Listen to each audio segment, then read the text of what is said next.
자, 태풍과 우리나라의 주요 악기상입니다. 먼저 태풍. 태풍은 열대 저기압의 일종입니다.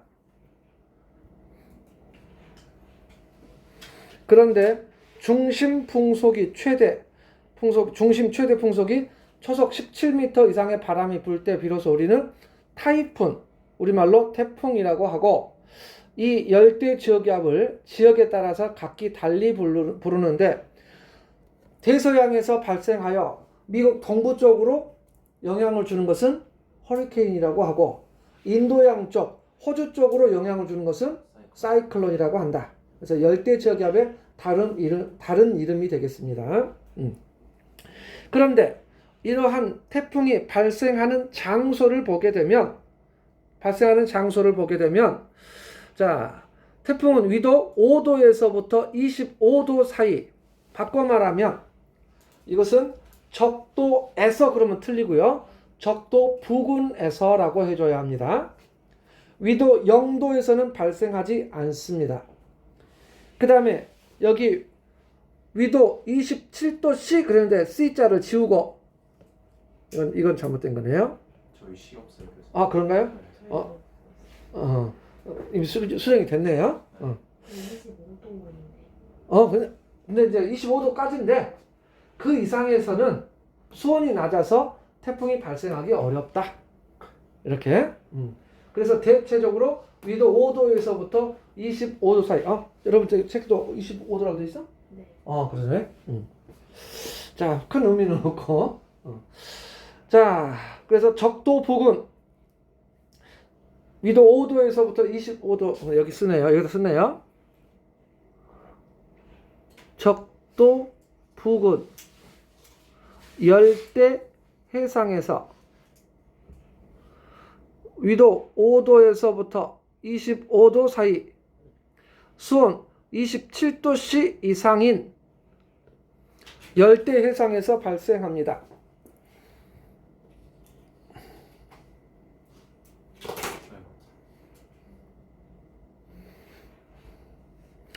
자, 여기는 뜨뜻한 바다 수면 위가 되겠습니다.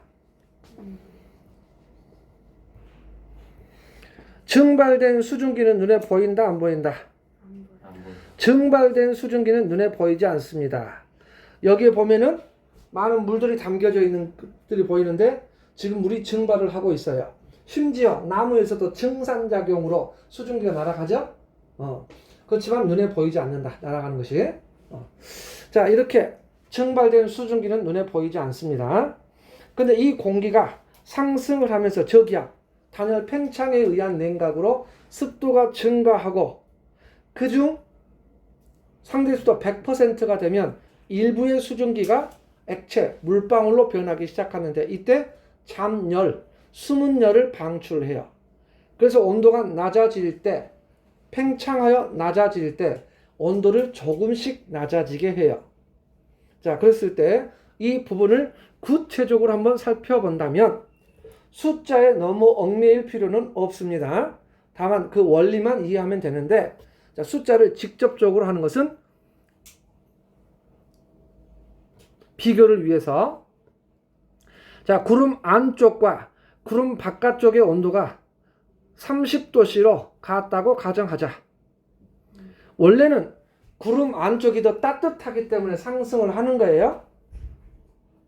근데 일단은 비교를 위해서 같은 온도에서 출발을 해보자. 그런데 구름 바깥쪽에서는 대기권, 대륙권, 성층권, 중간권, 열권 했을 때 특히 대륙권은 지표면 복사열의 영향이 위로 갈수록 줄어들기 때문에 온도가 낮아진다라는 말 들어본 적 있죠? 네. 대륙권은 위로 갈수록 차가워지는 구간. 그래서 불안정하여 대류가 활발하다라는 말을 들어본 적이 있을 것이다. 그러면 온도가 낮아지는데 그럼 얼마나 낮아지느냐? 이걸 뭐라고 하냐면 평균 기온 감률이라고 해요. 평균 기온 감률. 평균적으로 얼마나 낮아지느냐? 그랬을 때 1km당 6.5도가 낮아요. 1km당.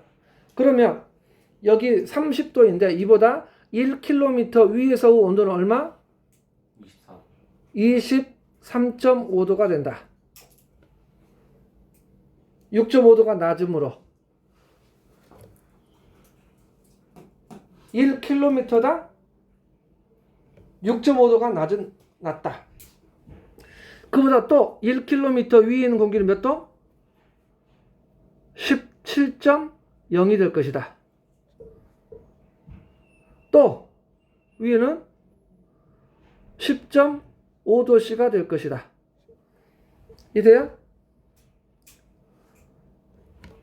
평균적으로 위에 있는 공기는 그 아래에 있는 공기보다 6.5도가 낮다. 그래서 이렇게 된다는 이야기예요. 그런데 구름 안쪽에서는 이 공기가 상승을 해. 원래는 주변보다 따뜻하기 때문에 상승한다고 그랬죠? 근데 일단 상승을 하고요. 상승을 하면 차가워지고 차가워진 만큼 일부의 수증기가 물방울로 변해. 그때마다 수문열을 방출하므로 온도가 낮아지는데 얼마가 낮아지냐면은 5도만 낮아지게 해요. 따라서 30도인 공기가 구름 속에서 상승하면 몇 도가 되냐면 1km 위에서는 25도로 바뀌어요. 그러면은 안쪽과 바깥쪽의 온도를 비교해 보면 구름 안쪽이 1.5도가 더 따뜻해. 그래서 또 올라가요. 1km 위로 올라가서 온도가 몇 도? 20도. 또 비교해 보면 몇 도 차이? 이번에는 3도 차이가 나요. 그래서 더 빠르게 상승을 해요. 그래서 또 봤더니 비교해 보면은 15도가 되어서 4.5도가 더 따뜻해. 위로 가면 갈수록 구름 안쪽이 훨씬 따뜻해져요. 그래서 강하게 상승을 한다. 빨아 올린다는 이야기예요. 선생님. 구름 한쪽 수증기가 응결해서 저늘이 나온다고요? 그렇죠. 기체 상태에서 액체로 변하면서 수문열을 방출함으로 온도가 낮아지긴 하는데 조금씩 낮아지게 한다. 그래서 결국 구름 안쪽이 더 따뜻함으로 강하게 상승한다. 따라서 태풍의 에너지원은 바로 수증기가 물방울로 변하면서 수증기, 응결, 잠열, 다른 말로 수문열을 방출하기 때문이다. 이렇게 강한 상승이 될 수 있다.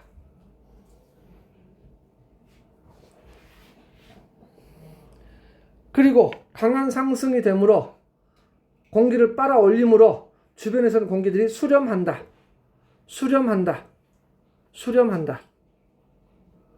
지상에서는 빨려든다. 그런데 안쪽으로 들어가는 힘은 기압차에 의한 힘으로 들어가려고 해요. 기압차에 의해서. 그런데 들어갈 때 단순히 그냥 들어가는 것이 아니라 회전을 하면서 들어가는데, 회전하게 되는 이유는 뭐 때문에? 전향력. 지구 자전의 영향력. 전향력. 그래서 회전하는데 북저반들, 반시계 방향 돌면서 들어간다. 근데 회전을 하면 또 바깥쪽으로 달아나르는 힘이 또 발생하죠. 그걸 뭐라고 하냐면 원심력. 안쪽으로 들어가면 들어갈수록 회전이 빨라지므로 원심력이 점점 더 커져. 안으로 들어가려는 힘과 바깥쪽으로 달아나려는 원심력이 같아지면 더 이상 들어갈 수가 없어요. 그래서 가운데가 비어. 그럼 여기서 이렇게 나선 운동을 하면서 반시계만 돌면서 나선 운동을 하면서 위로 상승을 하고, 그럼 가운데 구름의 벽이 생겨. 구름의 벽. 마치 우물 속에 있는 그런 모습. 우물의 벽이 있다는 이야기예요. 여기를 눈벽이라 그래. 그리고 여기에서는 약한 하강 기류가 수렴하여 약한 하강 기류가 존재하여 구름이 걷히고 날씨가 맑아집니다. 그리고 바람도 매우 잔잔해집니다. 이 지역을 뭐라 그래? 태풍의 눈이라고 합니다. 이 지역이 바로 태풍의 눈이다.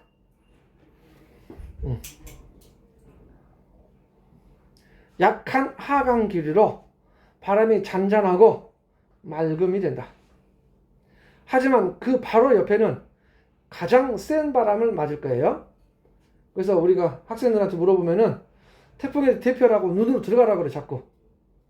들어가면 안전하잖아요 그러고. 근데 들어가다가 죽지. 멀어지는 것이 상책이지 태풍의 눈으로 들어가려고 하는 것은 맞지 않다.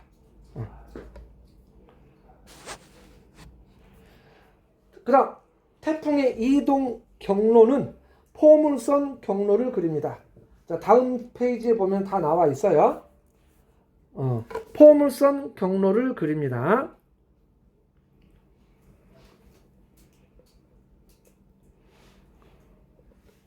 자, 다음 페이지에 있는데 여기다 따로 그린다면 자, 이렇게 포물선 경로를 그린다 라고 했을 때 이 포물선의 정점 부근 여기를 뭐라고 하냐면은 전향점이라고 하고요. 전향점이라 하고요. 여기는 위도가 약 30도 부근입니다. 30도 부근. 그러면은 위도 0도에서부터 30도 사이에서 부는 바람은 이렇게 북동 무역풍.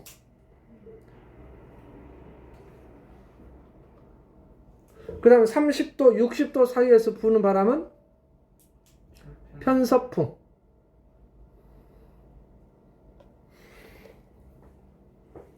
그러면 무역풍이 부는 곳에서는 북서쪽으로 향하다가 편서풍이 부는 곳에서는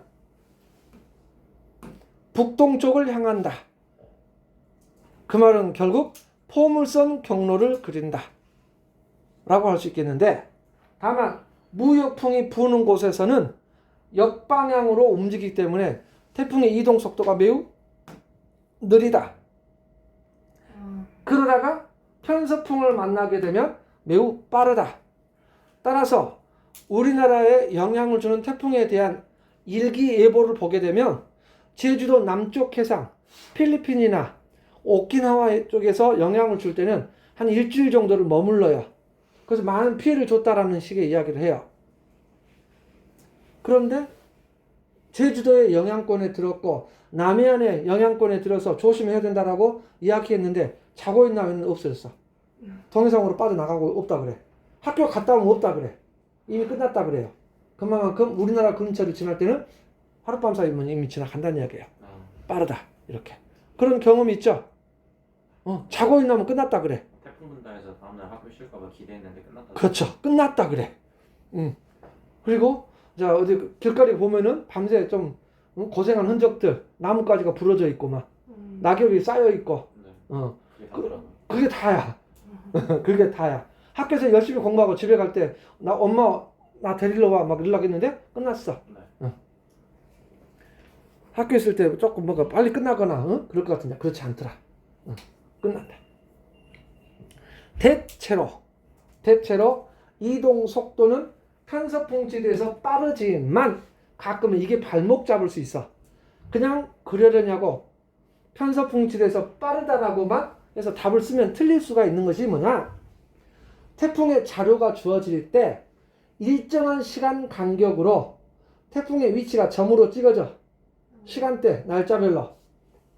그랬을 때 속도는 점의 간격이 넓으면 같은 시간 동안에 많이 간 것이므로 빠르다가 되고 좁으면 느리다가 되는 거죠. 네. 그렇게 해서 해석을 해서 답을 해야 되는데 무조건 편서풍지대가 빠르다고 해서 답을 쓰다가 틀릴 수도 있다는 이야기예요. 그래서 자 속도를 이야기할 때는 그 간격이 주어지면 그 간격으로 답한다. 이렇게. 그래서 항상 자료 해석을 잘 하셔야 됩니다. 그 다음에 태풍이 무역풍 지대에 이렇게 있을 때, 편서풍 지대에 태풍이 있을 때 두 가지 경우를 생각해 볼 수 있다. 지금 태풍이 여기에 있다면 태풍의 이동 방향은 이렇게 북서쪽을 향하는데 태풍의 바람, 북저 반들의 바람이 불어서 이렇게 불어요. 그러면 태풍 진로에 대해서 오른쪽에는 태풍 진로에 대해서 오른쪽에서는 이동 방향과 북저 반대의 바람이 같아서 바람이 더 세요. 그래서 이 지역은 위험 반원이라고 해요. 더 세게 분다. 그 다음 편서풍진에도 마찬가지. 여기서 이렇게 북동쪽을 향하는데 북저 반대의 바람이 거의 같다. 그래서 바람이 합세가 돼서 더욱더 세게 분다.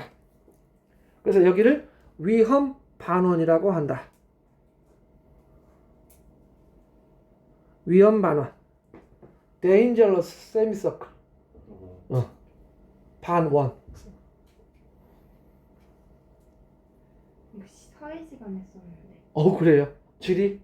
아니요, 그냥 통합사회. 통합사에서. 중학교 1학년 사회야가 태풍 나고. 이제 지리에서도 지구과학과 관련된 지리는 자연지리라고 사회에서는 물론 배우죠. 자, 그에 반해서 북저 반대의 바람이 이렇게 불어서 태풍의 진행 방향과 반대가 돼요. 그래서 여기는 바람이 매우 약해져요. 여기서 그래서 여기를 안전반원. 여기도 마찬가지. 북저 반대의 바람이 부는데 바람의 진행 방향과 반대가 돼서 약해진다.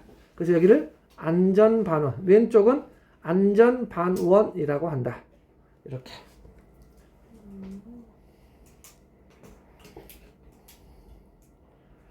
그 다음에 태풍이 육지에 상륙하거나 고위도의 차가운 바다로 이동할 경우 태풍의 세력은 약해진다.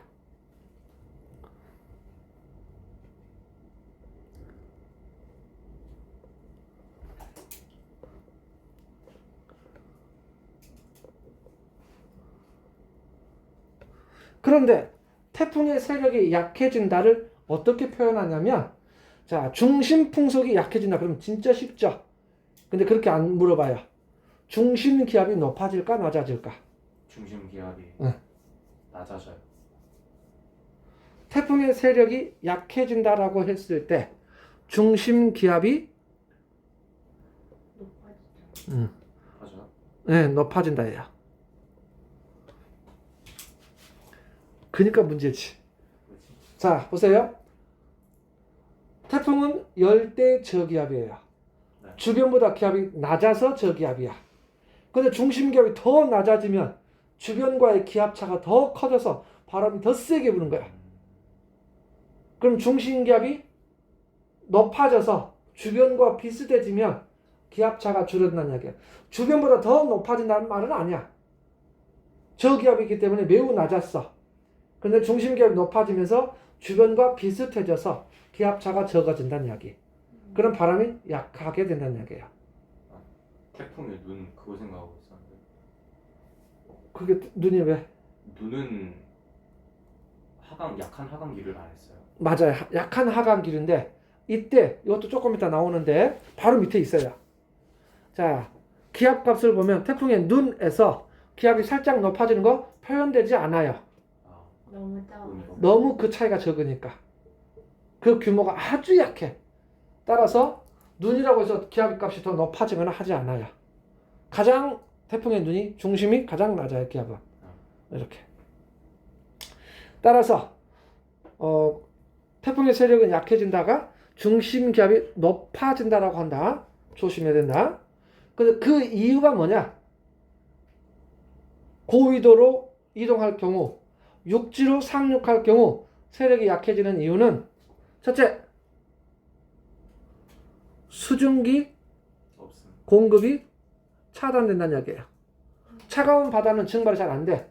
육지에서는 증발이 잘 안 돼. 에너지원이 공급이 차단된다는 이야기예요. 두 번째, 특히 육지로 상륙할 경우는 산, 계곡 등, 나무 등, 건물 등 마찰이 심해져요.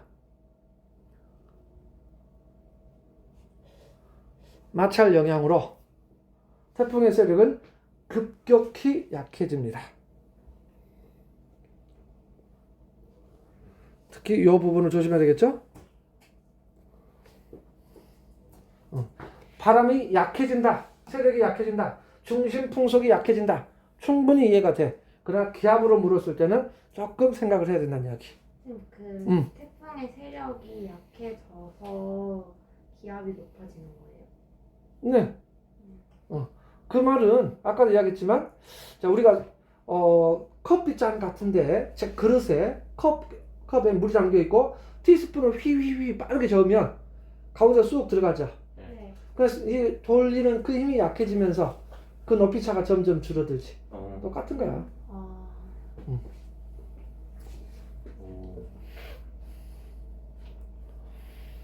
자, 이 그림에서 중심 부근이 태풍의 눈에서 최소값을 갖는 것이 기압이고, 풍속은 중심을 향해서 들어가면서 쑥 증가하다가 툭 떨어지면 태풍의 눈이다 이거예요.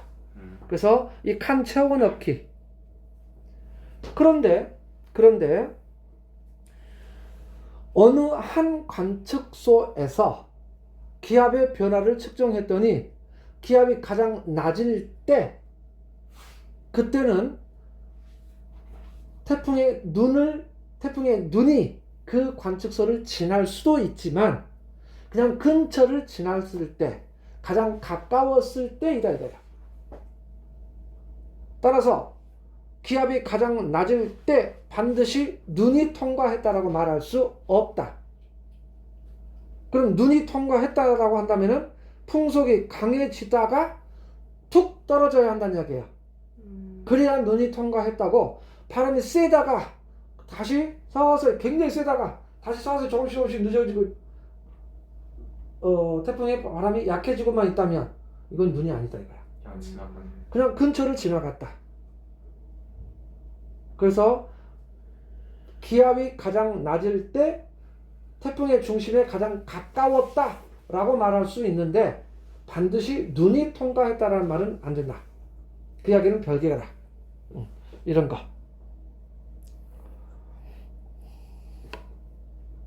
근데 저기 눈벽이라 써져 있는 거요. 말 그대로 태풍의 눈의 벽이란 뜻이에요? 아니면 맞아요. 스노우월이에요? 어?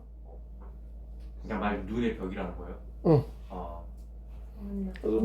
저 스노우가 아니고 태풍의 눈이니까 기대하고 있습니다. 구름 이제 클로즈. 네. 아까 이제 우물벽 같은 그런 느낌이에요. 여기 다음 페이지 아마 또 이미지가 있을 거예요. 여기는 없구나. EBS 책에 그 그림은 내가 안 했는데.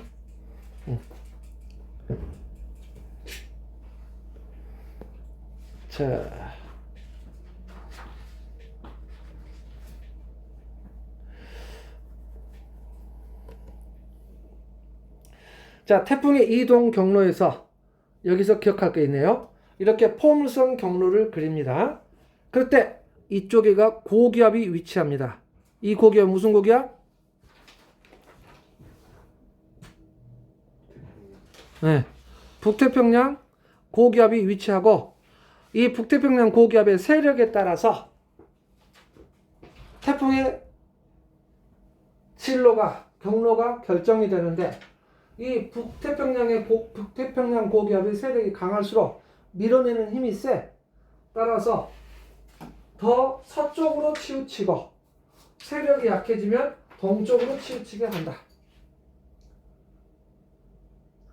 북태평양 고기압의 세력이 세면 태풍에 더 밀려서 서쪽으로 치우치게 하고, 세력이 약해질수록 밀어붙이는 이야기예요. 거꾸로 동쪽 경로를 따른다. 이렇게. 12월 달은 뭐예요? 12월 달? 보통의 경우는 태풍은 1년 연중 발생을 해요. 네. 그런데 12월 달에는 거의 밑에 있어, 밑에. 올라오네요. 올라오지는 못해. 여기네. 11월 달에 드물죠, 이렇게까지 올라오는 경우는. 자, 그 다음에 여기 쓰여져 있는 숫자. 바꾸겠습니다.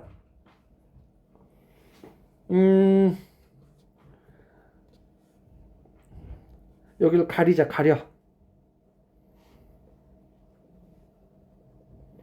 가리자. 여기도 가리자. 저는 화이트로 지울까요? 네.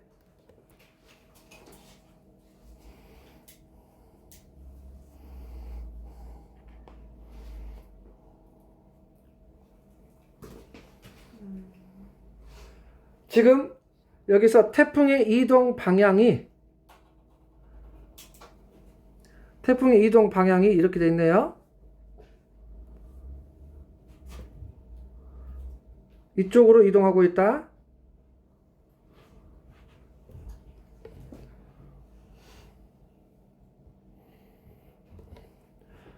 그런데 여기 초속 35m짜리 바람은 치는 방향과 직각 방향의 흐름이기 때문에 이동 속도에 영향을 주지 않아요. 이동 속도에 영향을 받지 않은 바람이란 이야기예요. 그런데 여기는 45네요. 그럼 이쪽으로 이동하는 속도가 얼마가 추가가 된가요? 10이 추가가 된 거죠. 10. 10m per sec에 이동 속도가 추가가 됐다는 이야기예요. 그러면 반대편 A 지역에서 바람은 얼마가 될까 여기는? 거기는 20? 10을 빼야 되니까 여기는 20. 25가 되겠죠? 이렇게. 아, 이거 다 지워놔.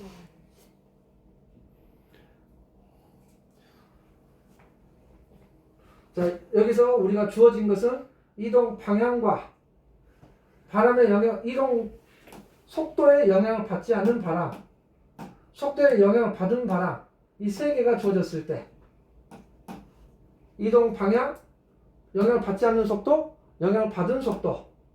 그러면 이것과 플러스 마이너스 10을 해줘야 되니까 25가 된다는 이야기. 다만 여기서 이제 이동 속도가 여기는 초속인데 다음 이제 시속으로 바꿔주면 이제 되는 거지. 그렇게. 중요한 것은 오른쪽의 바람이 더 세다. B 쪽이 더 세다. 왜? 진행 방향의 오른쪽은 위험 반원이니까 그런 뜻이야. 그 다음에 여기 그래프에서 자 중심으로부터 같은 거리 160km 떨어진 두 지점 같은 거리에 떨어져 있는데 풍속을 보게 되면 이 정도지만 여기서는 이 정도가 되어서 여기가 더 바람이 더 세죠. 태풍 중심으로부터 같은 거리에 떨어져 있는데 동쪽 지역이 더 세다 이거예요. Q 쪽이. 그럼 왜 그렇다? 위험 반원이니까. 이렇게. 그럼 최고 속도 역시 최대 풍속도 역시 오른쪽에 치우쳐져 있다. 이것은 위험 반원이니까 그런 뜻이에요. 자, 이렇게 그러면은 온대 저기압, 열대 저기압 비교할 수 있겠네요. 태풍은 열대 저기압으로 어디에서 발생해? 적도 부근 열대 해상. 위도 5도에서부터 25도 사이. 수온은 27도 이상인 곳. 그 다음에 전선은 동반하지 않는다. 그 다음에 등압선은 매우 조밀한 동심원이다. 근데 여기서 조밀하다. 등압선이 조밀하다. 바람이 세요. 그렇습니다. 그걸 더불어서 이야기할 수 있겠고, 그 다음에 이동 경로가 포물선 경로이다. 그 다음에 에너지원은 응결 잡열 방출 때문이다. 이렇게. 그랬을 때 온대 저기압과 비교. 온대 저기압은 어디에서 발생해? 한대 전선. 네, 한대 전선대. 편서풍과 극동풍이 만나는 한대 전선대. 근데 이게 쫙 위도선과 나란하게 있지 않고 이게 굽이친다는 이야기. 파도. 그래서 우리나라 부근까지 막 내려갔다가 간다는 이야기예요. 그래서 온대지방에서 발생을 하고, 얘는 한랭전선, 원남전선을 동반한다. 있다. 그리고 등압선이 아래쪽이 편탄한 찌그러진 타원 모양. 그리고 편서풍의 영향을 받아서 서에서 동쪽으로 이동하고, 이때 에너지원은 위치 에너지 감소이다. 온대 저기압의 일생 그림 봤죠? 기억나죠? 그릇에 따뜻한 물과 차가운 물을 넣었을 때 그 칸막이가 드러내면 그 위치가 무너진다는 이야기예요. 차가운 물이 아래로, 따뜻한 물이 위로. 그러면서 무게중심이 아래로 내려가면서 그게 운동하는 거. 그 이야기가 되겠습니다. 자, 그 다음에 이게 또 재밌는 거네요. 저기압의 이동과 풍향의 변화 그랬는데 이게 또 시험에 많이 나와요. 그럼 학생들은 의뢰히 자, 저기압이 영향을 준다. 북반구라고 한다면 북저반들만 생각해. 그래가지고 북반구 저기압에서 바람은 반시계 방향으로 분다. 그래서 반시계 동그란 딱 친다는 이야기예요. 그런데 몇 번 해서 맞았어. 그러면 그게 맞는 줄 알아, 진짜로. 그런데 문제에서 요구한 것은 사실은 그게 아니었어요. 그래서 이제 실제로 이제 문제를 볼게요. 자, 세 장의 연속된 일기도가 있다. 석 장의 연속된 일기도가 있는데 두 개의 도시가 있습니다. A와 B. 보다 북쪽에 있는 A, 보다 남쪽에 있는 도시 B. 그냥 쉽게 서울, 광주라고 해보겠습니다. 앞에서 봤던 것 같아요. 어? 그런 문제. 자, A와 B 두 도시가 있는데 첫 번째 일기도를 봤더니 저기압 중심이 두 도시의 서쪽에가 저기압 중심이 이렇게 걸려 있습니다. 등압선이 이렇게 그려지겠네요. 그 다음에 시간이 지남에 따라서 저기압 중심이 두 도시 사이로 이동해서 이렇게 진행해 가고 다음 날 봤더니 저기압 중심이 동쪽으로 이동해서 등압선이 이렇게 그려집니다. 이렇게. 그래서 여기다 한 장에다가 표시를 한다면 저기압 중심이 편서풍의 영향을 받아서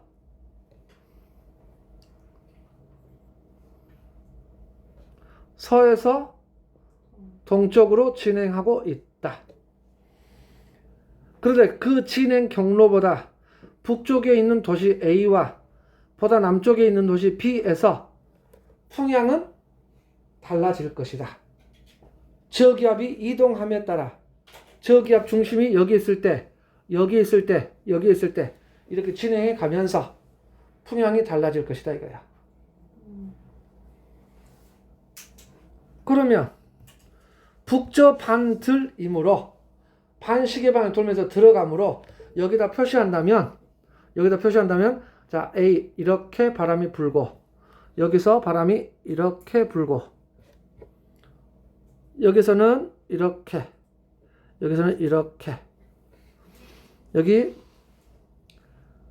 이렇게 여기서는 이렇게 바람이 분다.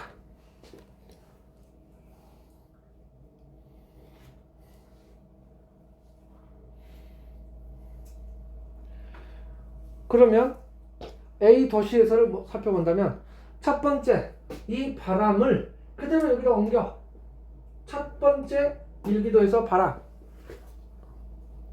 여기 이 풍향을 여기다 그대로 옮긴다는 이야기야. 이렇게 이게 1번의 바람이다. 두 번째 이것을 옮겨 여기다가 이게 두 번째 바람. 세 번째 그 다음에 요 바람 옮기니까 이렇게.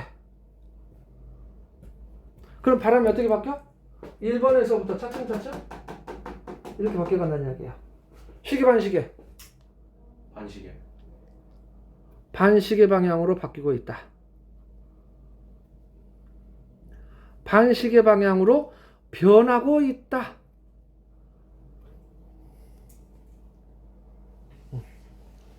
그런데 B 도시에서는 자, 이 바람을 그대로 옮겨. 첫 번째 바람. 이 바람을 그대로. 그래서 여기다가 이렇게 옮기면 이게 1번. 두 번째. 요거. 두 번째. 세 번째. 이렇게. 그래서 1번, 2번, 3번 어떻게 바뀌어? 시계 방향으로 바뀌고 있다. 이렇게.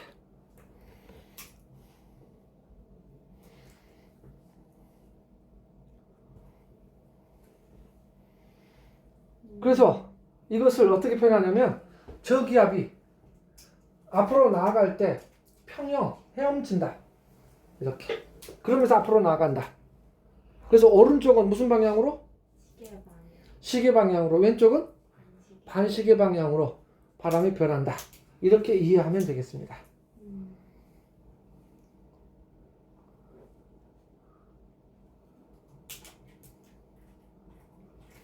그런데 태풍, 자, 북상한다.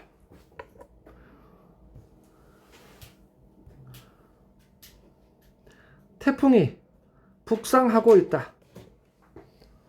그랬을 때 태풍의 중심의 이동 경로보다 동쪽에 있는 오른쪽에 있는 지역에서 바람과 왼쪽 지역에서 바람이 풍향이 달라진다는 이야기예요. 이쪽에서는 오른쪽에서는 이렇게 무슨 방향? 반시계. 오른쪽은 오른쪽은 시계. 시계. 왼쪽은 아, 저 시계 모양. 반시계. 이게 무슨 상황이었어? 태풍이 지금 북상하고 있다. 태풍. 그리고 태풍? 태풍의 기호는 이렇게 표시됩니다. 이건 태풍의 기호예요.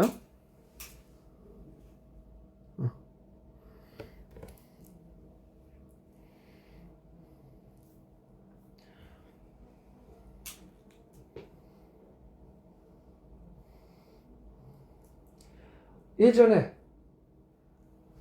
논술 문제로 이런 문제가 출제된 적이 있어요. 항해 중인 선박이 통신 장비가 고장 나버렸어요. 근데 태풍이 북상한다는 이야기는 들었어. 태풍의 영향권 안에 들었다는 이야기를 들었어요. 그런데 이제 대피를 해야 되겠어. 그러면은 항해 중인 선박이 지금 동쪽으로 이동해야 될지 서쪽으로 이동해야 될지 선택을 해야 돼. 내가 이쪽에 있느냐 이쪽에 있느냐에 따라서. 그런데 배 위에 있는 깃발이 흔들림을 봤어. 이렇게 시계 방향이 바뀌고 있어 지금. 이렇게 막 또 하던 것이 이렇게 변하고 있어 시간에 따라서. 그럼 어떻게 이동해야 돼? 오른쪽으로. 시계 방향으로 변하고 있으니까 위험 반원에 속한 거죠. 네. 큰일 났네요. 아, 그럼 어디로 가야 돼? 왼쪽으로. 멀어져야 되겠죠. 아, 그래서 동쪽으로 왼쪽. 빨리 가야 한다는 이야기예요. 아까 내가 그러잖아. 어떤 학생들은 태풍에 눈에 들어가면 되잖아요. 그러다 까봐진다는 이야기예요. 그거 안 된다. 동쪽으로. 만약에 여기에 있다면 서쪽으로. 이렇게 될 것이다. 이것을 논리적으로 설명하는 그런 문제가 출제된 적이 있어. 논술 문제고요. 논술 문제로. 예전에, 이제 요즘엔 아니고. 10년 넘었겠다.